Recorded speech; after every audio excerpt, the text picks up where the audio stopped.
नमस्कार, मैं हूं मनोज वर्मा और आप देख रहे हैं अटेंशन।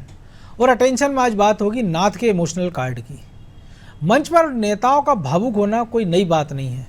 वोटर्स को लुभाने के लिए अक्सर नेता ये पैंतरा आजमाते हैं। छिंदवाड़ा में भी कमलनाथ कुछ ऐसा ही करते हुए नजर आ रहे हैं। दरअसल इन दिनों छिंदवाड़ा सीट पर संग्राम छिड़ा है तो कमलनाथ और उनके परिवार के अन्य सदस्य जनता के बीच भावुक हो रहे हैं। या यूँ कहे कि नाथ ने अपने किले को बचाने के लिए आखिरी इमोशनल कार्ड खेलना शुरू कर दिया है। इसमें नकुलनाथ की पत्नी प्रिया नाथ भी परिवार का साथ देती दिख रही हैं। हालांकि नाथ के इमोशनल कार्ड पर बीजेपी हमलावर है और रोने की जगह आत्म अवलोकन करने की सलाह दे रही है। लेकिन सवाल ये है कि क्या इमोशनल कार्ड खेलकर कमलनाथ अपना किला बचा लेंगे या फिर बीजेपी की रणनीति कमलनाथ के किले को ढहा देगी। आज इन्हीं सवालों के आसपास चर्चा करेंगे, लेकिन पहले ये रिपोर्ट देखिए।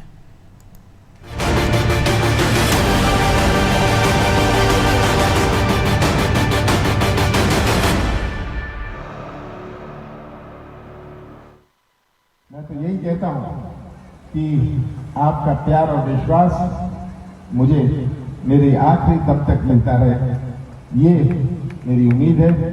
और आपसे एक ही निवेदन करूंगा, सच्चाई का साथ देना। पर यही कहना चाहता हूँ, मेरी आखिरी सांस तक मैं अपना जीवन छिंदवाड़ा को समर्पित करता हूँ। कुछ इस अंदाज में पूर्व मुख्यमंत्री कमलनाथ छिंदवाड़ा की जनता को लुभाने में जुटे हैं।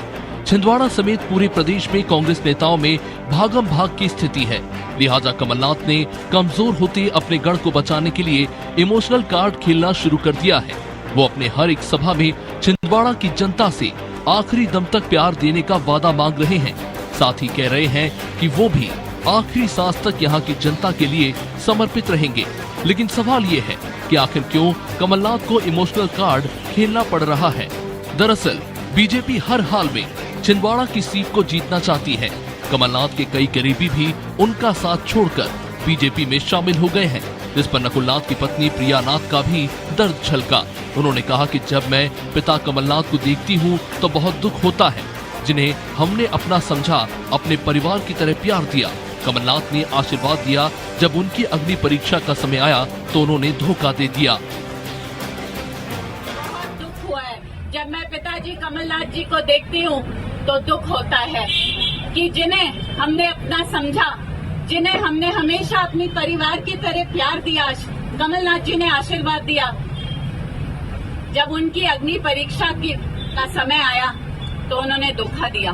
तो दुख जरूर होता है क्योंकि दिल से हमने उन्हें माना था। छिंदवाड़ा को जीतने के लिए पूरा नाथ परिवार लगा है। इधर बीजेपी भी कांग्रेस के इस किले को ढहाने की पूरी कोशिश कर रही है। मध्य प्रदेश के मुख्यमंत्री डॉक्टर मोहन यादव 2 बार यहाँ का दौरा कर चुके हैं। सोमवार को भी उन्होंने कमलनाथ के उस बयान पर जोरदार पलटवार किया, जिसमें कमलनाथ ने आरोप लगाए थे कि बीजेपी छिंदवाड़ा को रणभूमि बना रही है। इस पर मोहन यादव ने कहा कि कांग्रेस रोने की जगह आत्म अवलोकन करे। आज हम जब जाते हैं तो जनता के लिए जाने के लिए हमारा मूल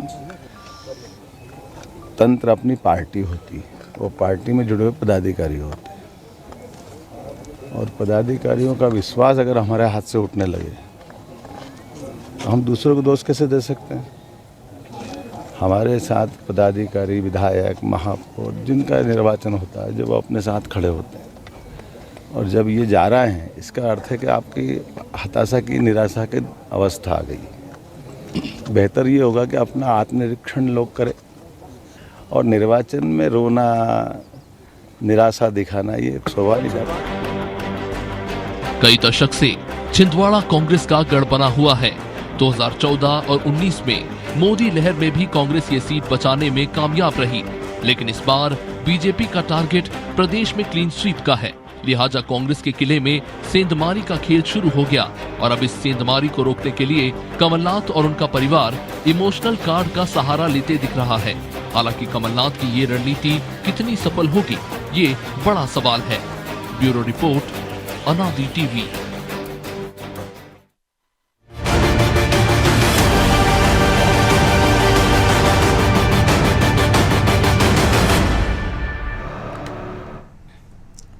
तो इसी पर चर्चा करने के लिए हमारे साथ जुड़ गए वरिष्ठ पत्रकार रमेश शर्मा और हमारे सहयोगी प्रभु पटेरिया। बहुत स्वागत है शर्मा जी आपका अनादि टीवी में। आवाज़ आ रही है आपको? जी हाँ, मुझे आ रही है आपकी आवाज। जी। तो आपको मेरी आवाज मिल जी रही है? बिल्कुल। तो राजनीति में इमोशनल कार्ड हमने देखा पहली बार नहीं है ना आखिरी बार है। तमाम सारे मौक़ों पर हम इस तरीके दृश्य देखते रहते हैं चुनाव में। लेकिन 4 दशक तक कमलनाथ जिस छिंदवाड़ा की बात करते रहे और अब वो कह रहे हैं अंतिम सांस तक सेवा करनी है। पहली बार उनकी पुत्र वधू प्रिया नाथ को अपील करना पड़ रही है कि अग्नि परीक्षा की घड़ी में लोग, हमारे नज़दीकी लोग साथ छोड़ के जा रहे हैं। तो वाकई ये एक संकट की घड़ी है या खतरे की घंटी है कमलनाथ, नकुलनाथ या पूरे नाथ परिवार के लिए छिंदवाड़ा में? देखिए, इसमें तो कोई शक नहीं कि ये जिस तरीके से पिछले 1 महीने में छिंदवाड़ा से लोग जा रहे हैं और जाने वालों में ज्यादातर पदाधिकारी तो छोड़ दीजिए, महापौर विधायक तो छोड़ ही दीजिए, वो सब विश्वसनीय लोग रहे हैं कमलनाथ जी के, और वो अगर छोड़ करके जा रहे हैं तो स्वाभाविक रूप से इसको आप खतरे की घंटी तो मान ही सकते हैं। और उसका कारण ये भी है कि पिछली बार अगर जीते थे छिंदवाड़ा में कांग्रेस, नकुलनाथ जी वहां से, तो केवल 34-35 हजार से जीते थे।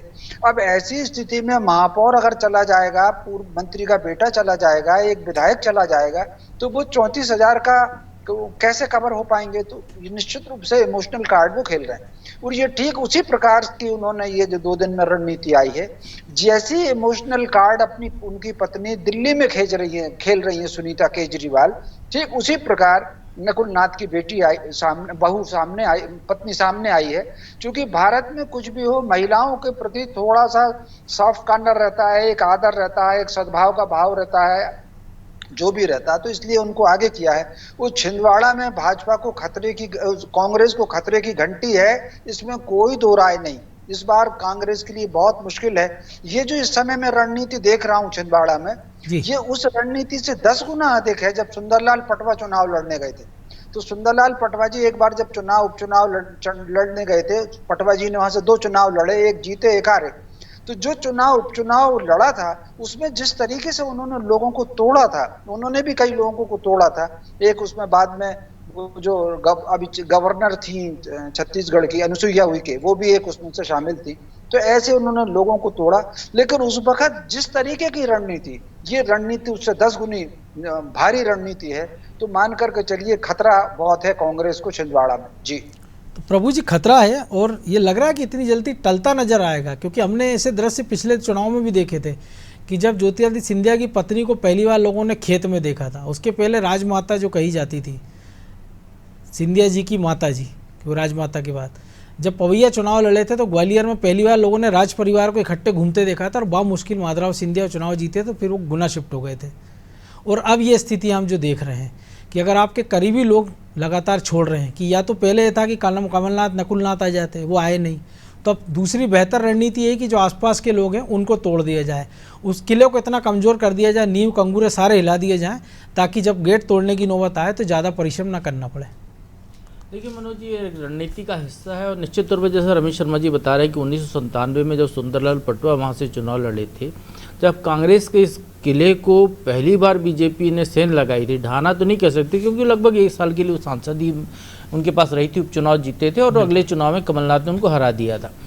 तो निश्चित तौर पर वो एक उन्होंने वहाँ पर एक सेंध लगाई थी, उनको एक रास्ता दिखा था, उसी रास्ते पर चलते हुए अब उन्होंने एक ये कहें कि नाला नहीं नदी बहा दी वहाँ पर कांग्रेस के लोगों को बीजेपी की तरफ लाने की, कि जो भी मिले, छोटा मिले बड़ा मिले, ये रहे वो हो, सरपंच हो, पंच हो, पूर्व हो, वर्तमान हो, जो भी हो उसको ले आइए, भीड़ इकट्ठा कीजिए, साथ में कमलनाथ के करीबियों को भी लाइए, जिनसे विश्वास डगमग हो जाए कांग्रेस के कार्यकर्ताओं का, जो आंख बंद करके वहाँ पे विश्वास करते हैं कि जीतेंगे तो कमलनाथ, चाहे नकुलनाथ खड़े हो या कमलनाथ खड़े हो, वहाँ नाम कमलनाथ का चलता है। तो उस विश्वास को तोड़ने की कोशिश बीजेपी ने की है। ये रणनीति कितनी सफल होगी ये तो चुनाव परिणाम बताएंगे, लेकिन एक जो इसका एक जो यदि हम कहें कि इसका जो दुष्परिणाम हो यदि भी हो सकता है कि हो सकता है कि आम मतदाता उसके मन में ये भाव घर कर जाए कि यार ये तो बीजेपी की रणनीति के तहत कमलनाथ के जो खास समर्थक हैं उनको दबाव प्रभाव या जैसे भी कहें उनको तोड़ के ले जा रही है। तो हो सकता है मतदाता वोट डालने जाता है, कार्यकर्ता या नेता वोट डालने उतना नहीं जाता है। तो मतदाता के वोट से कोई प्रत्याशी जीतता है तो मतदाता के मन में यदि ये बात घर कर गई तो निश्चित तौर पर ये उल्टा भी पड़ सकता है। और आप ये इसको कमलनाथ की इतने 40 साल की वहाँ पे जो सियासी सफलता है, चुनावी सफलता का राज ये है कि शायद ही कोई परिवार ऐसा होगा छिंदवाड़ा लोकसभा क्षेत्र का जिस परिवार में कमलनाथ ने अपनी निजी तौर पर मदद ना की हो। सांसद निधि से या अन्य निधियों से जो सरकारी मदद दिलाना तो अपनी जगह है, कमलनाथ के अपने संसाधनों से जो लोगों को कोई बीमार है तो उसकी मदद करना, कोई यदि दिल्ली आया है तो उसको घुमाना, उसके आने जाने का टिकट का खर्चा देना, लोगों का आवेदन आया है तो उस पर कार्रवाई कराना। और एक आप ये सोचिए कि पूरे मध्य प्रदेश में जूता इंडस्ट्री का कोई उद्योग यदि वहाँ पे इसका ट्रेनिंग सेंटर बना है तो छिंदवाड़ा में बना है, वहाँ पे स्किल डेवलपमेंट सेंटर वहाँ पे बना है। मुझे याद है कि आदिवासियों के दो वहाँ पर जो है कॉल सेंटर बने हैं, बिल्कुल, जिसमें सिर्फ ट्राइबल लोगों के लिए खोला गया था।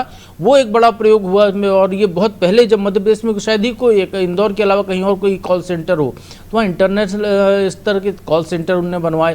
तो एक तरीके से उन्होंने वहाँ विकास भी किया है, रोजगार भी दिया है, लोगों का जीवन स्तर को भी उठाया और उनको उनकी मुसीबत के वक्त पर आर्थिक संबल और सहायता भी प्रदान की है। तो कहीं ना कहीं परिवार की भाव से वहाँ के लोगों का कमलनाथ के प्रति जुड़ाव रहा है, जो अभी तक की कमलनाथ की सियासी सफलता का राज है। अब वो कितना टूटा इस 15 महीने की उनकी सरकार के कार्यकाल में या उसके बाद के कार्यकाल में, ये देखने वाली बात होगी। मतदाता का मूड यदि है, यदि उसको ऐसा लगता है कि दीपक सक्सेना हो या कमलेश शाह हो या सैयद जाफर हो या विक्रम महाके हो, जो कि मजदूर परिवार का आदमी, जो लकड़ी बीनने वाला, चप्पल पहनने वाला, उसको हेलीकॉप्टर की सैर करा दी उन्होंने वहां पर बना के इस मुकाम तक पहुंचाया कि बीजेपी ने आज उनको अपने यहाँ लाने लायक समझा। नहीं तो यदि वो पुरानी स्थिति में होते तो बीजेपी क्या उनको लेती, यदि वो लकड़ियां बीन रहे होते तो खेती कर रहे हो तो निश्चित तौर पर ये स्थिति यदि पैदा की है तो उसका यदि जनता में यदि सकारात्मक असर होता है तो निश्चित परिणाम उल्टे भी पड़ सकते हैं। बाकी रणनीति बीजेपी की सफल कही जाती है, क्योंकि चुनाव में जो ईवीएम का जब रिजल्ट खुलता है तब पता चलता है कि आपकी रणनीति कैसी रही, सफल रही या असफल रही।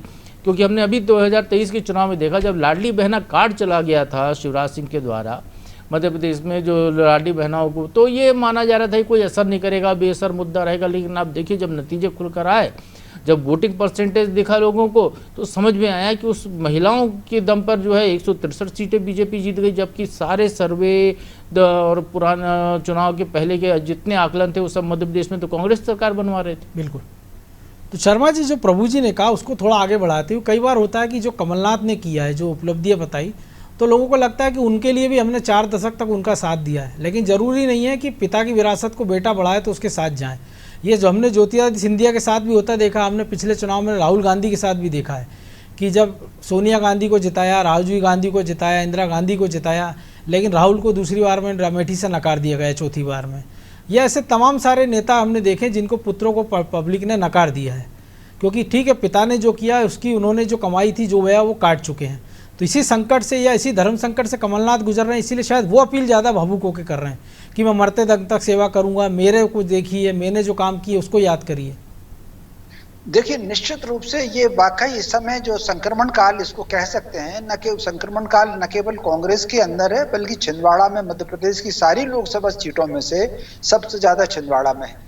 इसीलिए कमलनाथ जी ये बिल्कुल भावुक अपील कर रहे हैं, बहू भी उनकी उसमें आ रही है। तो मोटे तौर पर ये बात सही है, मैं प्रभु जी की इस बात से सहमत हूँ। कई वक्त रणनीति जबरदस्त होती है, लेकिन भीतर उसके क्या परिणाम होते हैं, मत पर कैसे वोट में उसका असर होता है। लेकिन कई बार जो वातावरण बनता है उस वातावरण का प्रभाव तो पड़ता है, और ये प्रभाव जैसे आपने भी नाम गिनाए हैं, न केवल पुत्र 77 में इंदिरा जी भी चुनाव हार चुकी हैं, उसके बाद फिर वो दक्षिण भारत में उधर गई थी चिकमंगलूर, वहां से फिर वो जीत करके लोकसभा आई थी, रायबरेली से चुनाव हार गई थी वो। तो कुल मिलाकर के बड़े बड़े लोगों को भी हारते हुए देखा है जब बाजी पलटती है।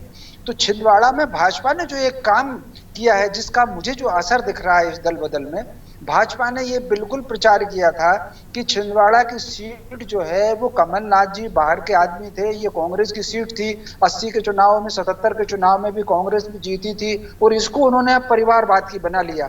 अगर कमलनाथ बीच में कुछ उनके ऊपर आरोप थे तो पत्नी को लेकर आए, और पत्नी को हटाया तो अब खुद विधायक बने तो बेटे को सामने लेकर आए, आप लोगों के लिए कोई स्थान इसमें नहीं है, ऐसा कुछ करके जो प्रचारित किया है उन्होंने, जिसके कारण ये सारे लोग टूट टूट करके आने लगे। इसमें से आधे लोग इस बात को जानते हैं कि विधानसभा चुनाव हो चुके हैं, लोकसभा के भी टिकट बन गए हैं, तो इसमें से सारे लोग निगम मंडलों में एडजस्ट नहीं होंगे, 1 2 3 ही हो पाएंगे। लेकिन उसके बाद भी वो कहीं ना कहीं ये जो भाव के कांग्रेस जनों में लग गया कि यार कुछ भी हो कमलनाथ जी को थोड़ा किनारे होना चाहिए, इसके कारण वहां पर दल बदल बहुत ज्यादा हो रहा है। तो अब इसका असर मतदाता पर, आम मतदाता, इसमें भी कोई शक नहीं कि कांग्रेस की वो परंपरागत सीट है। और अगर आप देखें कि 42 का जो आंदोलन, भारत छोड़ो आंदोलन था, वहां गोलियां चली हैं छिंदवाड़ा और उसके आसपास, तो वहां पेड़ है एक इमली का जहां कितने लोग बलिदान हुए थे जी। तो कुल मिला करके उसके बावजूद भी कमलनाथ जी ने व्यक्तिगत अप्रोच लगाई है, वहां पर लोगों से संपर्क किया है, उनकी पूरी टीम काम करती है उस पर। लेकिन उसके बावजूद भी इस माहौल का वोटर्स पर कितना प्रभाव पड़ेगा ये कुछ कहा नहीं जा सकता।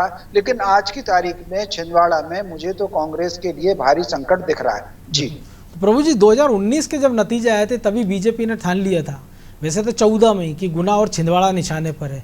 19 में उन्होंने गुना जीत भी ली थी और छिंदवाड़ा में जब से बीजेपी मेहनत कर रही थी। लेकिन जब मुख्यमंत्री बने कमलनाथ, 7 सीटें कांग्रेस के पास थी। इसके बाद हमने देखा कि बाद में भी जब सिंधिया जैसे नेताओं ने बगावत की तो उन्हीं कमलनाथ ने कहा था कि ठीक है सड़क को उतरना उतर जाइए। सरकार चली गई, लेकिन कमलनाथ सरकार बचाने का प्रयास करते नजर नहीं आए थे कहीं झुकते हुए। और जो लोग गए तो उन्होंने कहा था कि चलो चलो कह देते थे, वो उनसे मिलते नहीं थे। और जब चला चली की बेला आ रही है तो उनको संबंध याद आ रहे हैं। तो ये चीज़ें भी जो उनके पुराने सहयोगी उनको भी याद रहा होगा, वो एक हनक उन्होंने देखी होगी। और अब के जो कमलनाथ देख रहे हैं, और आपने भी बहुत नज़दीक से देखा, शर्मा जी ने भी देखा है, तो ये जो अंतर है वो शायद ये वोटरों की मनोदशा के कारण है या जो अपने उनसे बिछड़ते जा रहे हैं उसके कारण है। देखिए मनोज जी, निश्चित तौर पर जो रवि शर्मा जी कह रहे हैं वो भी सही बात है कि कमलनाथ लड़ेंगे वो अलग बात है, नकुलनाथ लड़ेंगे वो अलग बात है। अब ये देखिए, जो लोग भी कमलनाथ का साथ छोड़कर आ रहे हैं वो कमलनाथ से नाराज़गी नहीं जता रहे हैं, उनका विरोध कमलनाथ के प्रति नहीं, वो सब के सब नकुलनाथ के व्यवहार को, नकुलनाथ के प्रति अपनी नाराज़गी का इजहार कर रहे हैं।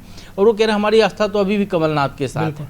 तो निश्चित तौर पर ये एक जो परिवारवादी परंपरा में वो सीट जा रही है, उसका एक नाराज़गी का भाव इससे दिखाई दे रहा है, प्रदर्शित हो रहा है। और रही बात यदि 2019 के नतीजे की बात करें और यदि हम गुना से जोड़कर देखते हैं तो गुना में बीजेपी ने उसमें इस व्यक्ति को टिकट दिया था जिसके बारे में जो कांग्रेस के उम्मीदवार थे ज्योतिरादित्य सिंधिया, उनकी पत्नी का एक कथित ये कहा जाता है, एक ट्वीट या फेसबुक पोस्ट थी कि वो ड्राइवर के तौर पर, उनका ड्राइवर जो है सेल्फी लेने के लिए दौड़ रहा है और वो उनके सामने चुनाव मैदान में खड़ा हो गया। तो निश्चित तौर पर उसका असर पड़ा कहीं ना कहीं। और वो सीट यादव बहुल सीट है, यादव मतदाता वहाँ पर ज़्यादा थे। और वो सामने बीजेपी ने जिसको उम्मीदवार बनाया था, जो कभी सिंधिया का सहयोगी था, वो यादव समाज से था, तो केपी यादव चुनाव जीत गए सिंधिया को हराकर। यहाँ यदि 2019 में छिंदवाड़ा देखते हैं तो 2019 में बीजेपी ने नत्थन शाह को टिकट दिया था, जो छिंदवाड़ा की जो आदिवासी बहुल इलाका है वैसे भी, और तो वहाँ पे आदिवासी वर्ग का प्रतिनिधित्व करते थे। तो कमलनाथ की लीड सबसे कम हुई। अब बंटी साहू को टिकट दिया है बीजेपी ने, जो कमलनाथ या नकुलनाथ से 2 चुनाव हार चुके हैं। बिल्कुल। तो निश्चित तौर पर उस व्यक्ति को टिकट दोनों कमलनाथ से हारे हैं। और उसके बाद वहाँ पर वो उसकी छवि है व्यापारी की, वो सोने चांदी के व्यापारी हैं, वो उनके शोरूम्स हैं, उनके मकान बिल्डिंग कंस्ट्रक्शन का काम है। तो आम आदमी के प्रति जो है, जो नत्थन शाह के जो रेपो था वो बंटी साहू का नहीं है। बंटी साहू को लेकर बीजेपी के अंदर अपनी बहुत ज़्यादा नाराज़गी का भाव वहाँ पर दिखाई देता है, क्योंकि बंटी साहू को जब जिलाध्यक्ष बनाया जा रहा था, आपको याद होगा बीजेपी प्रदेश कार्यालय तक लोग विरोध जताने आ गए थे। अभी भी जब उसके टिकट चल रहा था तो हमने अपनी आंखों से देखा है कि छिंदवाड़ा के जो पूर्व विधायक हैं बीजेपी के, इसी विधानसभा चुनाव के दौरान हमने देखा, और अभी इसी लोकसभा चुनाव के टिकट के ठीक पहले की बात बता रहा हूँ, 3 दिन तक भोपाल में छिंदवाड़ा के जो तथाकथित पूर्व मंत्री और बड़े नेता हैं और विधायक हैं, पूर्व विधायक बीजेपी के, वो 3 दिन तक भोपाल में डेरा डालकर लगभग हर बीजेपी के नेता से मिले कि बंटी साहू को टिकट न दिया जाए। वो दिल्ली तक भी गए ऐसे कहा जा रहा है, वहाँ भी वो विरोध जताने के लिए गए थे। तो जब आपकी पार्टी के अंदर आपको कांग्रेस के लोगों को तो आप लेकर आ रहे हैं, लेकिन आपके नेताओं के अंदर ही नाराज़गी है, तो वहाँ भीतरघात नहीं होगा, अंतर्घात नहीं होगा, खुला घात नहीं होगा, इसकी कोई संभावना से इनकार अभी बीजेपी के पक्ष में भी नहीं किया जा सकता। लेकिन अमित शाह का डर, उनकी रणनीति, विष्णुदत्त शर्मा के त्रिदेव फार्मूला और बीजेपी का जो चुनाव मैनेजमेंट है वो बड़ी कारगर भूमिका में रहता है, तो वो कितना इस सबको दबा पाता है, कितना उनको बीजेपी के पक्ष में रख पाता है। कैलाश विर्गी जैसे रणनीतिकार को वहाँ पे लगाया गया, तो निश्चित तौर पर ये भी एक पहलू बीजेपी का है कि वो छिंदवाड़ा को जीतने के लिए क्या कुछ नहीं कर सक रही है। लेकिन अंतर विरोध की स्थिति तो वहाँ पर है, जो पहले प्रदर्शित भी हो चुकी है, तो कहीं ना कहीं वो असर यदि दिखाती है तो परिणाम उलट भी सकते हो। जहाँ तक प्रियानाथ के अपील की बात है या अलका नाथ के चुनाव प्रचार की बात है, तो पिछले चुनाव में भी प्रचार करने आई थी। अब देखिए कि जिनके भी परिवार हैं नेताओं के, चाहे वो शिवराज सिंह चौहान हो या चाहे और भी देश का कोई भी हो, उनका परिवार जब चुनाव आता है तो पूरा परिवार चुनाव प्रचार में जुट जाता है। महिलाओं को साधने के लिए महिलाएं जुट जाती हैं, उनकी बेटियां जुट जाती हैं, बेटे काम में लग जाते हैं, भाई काम में लग जाते हैं। तो एक तरीके से चुनाव में प्रत्याशी तो परिवारवाद की भूमिका में होता है, भले उसको टिकट परिवारवाद के तौर पर ना मिले।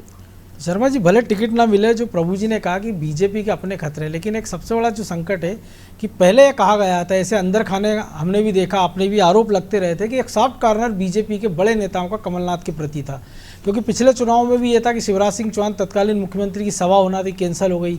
2 चुनाव हमने देखा 2014 और 19 में कि बीजेपी के बड़े नेताओं के, जिसमें नरेंद्र मोदी प्रधानमंत्री शामिल थे, कि उनके दौरे होना थे, लेकिन एंड टाइम पर निरस्त हो गए, कारण जो भी रहे। और ये कहा गया कि अगर एकाधिक रैली उनकी हो जाती तो शायद ये चुनाव परिणाम तब पलट सकते थे। लेकिन अब इसके उलट स्थितियाँ दूसरी हैं। पूरी बीजेपी एग्रेसिव होकर जिस प्रकार मोर्चा डाले हुए हैं, किलेबंदी कर रही है, नेताओं को तोड़ा जा रहा है, वो कहीं ना कहीं एक डर की भावना तो पैदा कर ही रहा होगा नाथ परिवार में। ये निश्चित रूप से आपने ये बात बिल्कुल ठीक कही, क्योंकि कमलनाथ जी के भारतीय जनता पार्टी के में ऐसा कोई नेता नहीं है जिससे उनके व्यक्तिगत संबंध ना हो। उनके उमा जी से भी बहुत अच्छे संबंध रहे हैं और उनके शिवराज जी से भी बहुत अच्छे संबंध रहे हैं। बाबूलाल जी गौर से उनके बहुत अच्छे संबंध रहे हैं।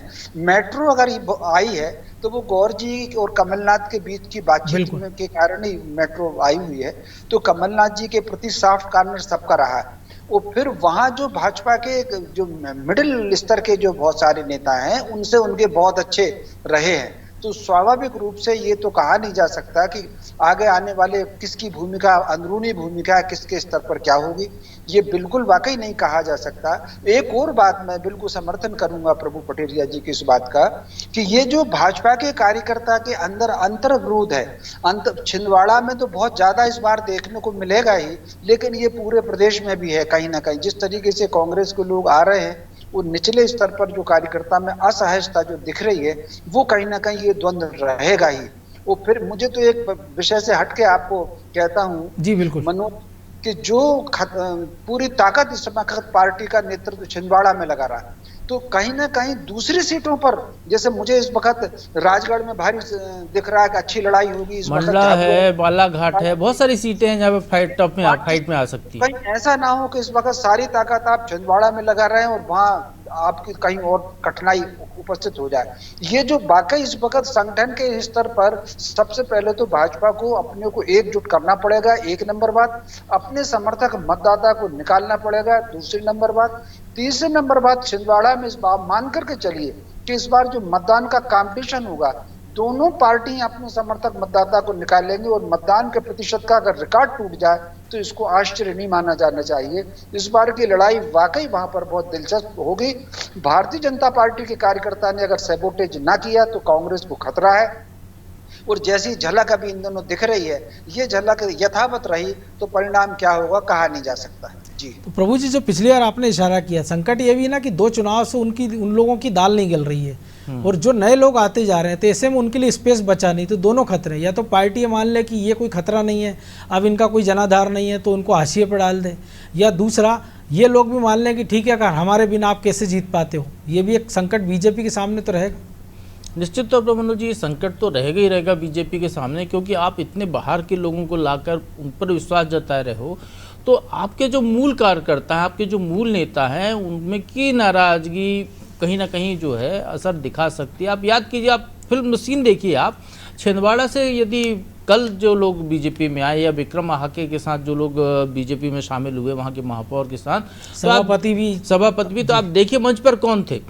मंच पर छिंदवाड़ा के कोई पूर्व मंत्री नाना भाव महोड़ या वो चंद्रभान सिंह या और कोई नेता वहाँ पे, रमेश दुबे दिखाई दिए कि आपको, जिनका चौरा में खासा प्रभाव रमेश दुबे का, कोई नेता दिखाई दिए क्या मंच पर? कौन दिखाई दिया आपको वहाँ पर? प्रदेश के बीजेपी के नेताओं से सैयद जाफर, जो छिंदवाड़ा के हैं। तो ये जो बीजेपी के मूल नेताओं कार्यकर्ताओं की जो उपेक्षा हो रही है, ये यदि कांग्रेस के पक्ष में चली जाती है, सीधे तौर पे नहीं जाएगी लेकिन नाराजगी का भाव तो नीचे होगा, क्योंकि 5 साल से मेहनत कर रहे हैं। बड़े नेता इसको बोल चुके हैं ना, विधानसभा चुनाव के लिए वो घर घर घूमे, वहां पर उसके पहले से प्रचार पे रहे कि हमको चुनाव लड़ना है विधानसभा का। अब लोकसभा चुनाव के लिए सबके दांव पर थे कि हम में से किसी को टिकट मिल जाए। जब इतने बड़े बड़े लोग वहां पर जो लगातार सक्रिय रहने वालों की उपेक्षा हो रही है यदि पार्टी के स्तर पर, तो निश्चित तौर पर इसका असर कहीं ना कहीं तो दिखाई देगा। और ये किस रूप में दिखाई देगा, ये उसको कैसे रोक पाती है बीजेपी, ये बीजेपी के ऊपर निर्भर करता है, उनके रणनीतिकारों पर। और ये जो खतरा, ये तो बीजेपी पर चाहे छिंदवाड़ा हो, बाकी सीटों पर भी कहीं ना कहीं दिखाई दे सकता है। बिल्कुल। और एक जो आम जुमला राजनीति का, देखिए ऊँट किस करवट बैठेगा, ये हम 4 जून को देखेंगे। बहरहाल वक्त इतना ही था, बहुत धन्यवाद शर्मा जी आपका। तो निश्चित तौर पर एक रोचक लड़ाई छिंदवाड़ा में देखने को मिल रही है, और ये वोटर बताएंगे कि उन्होंने कमलनाथ को फिर से चुना है, नाथ परिवार को चुना है, या इस बार कमल को चुना है। क्योंकि लड़ाई जितनी तेज़ी से दोनों दलों के बीच बढ़ती जा रही है, कहे कि व्यक्तिगत मामला हो गया है कि एक तरफ कमलनाथ, नकुलनाथ या कहे नाथ परिवार है, और दूसरी तरफ पूरी बीजेपी है। अब बीजेपी नाथ के इस गढ़ में कितनी सेंध लगा पाएगी, ये तो 4 जून को पता लगेगा। लेकिन जो मौजूदा घटनाक्रम होता देख रहे हैं, उससे इतना तो तय है कि जो बीजेपी की रणनीति है उसने निश्चित तौर पर छिंदवाड़ा के किले में कुछ तो सेंध लगा ही दी है। अटेंशन में आज इतना ही, मुझे दीजिए इजाज़त, और आप देखते रहिए अनादि टीवी। नमस्कार।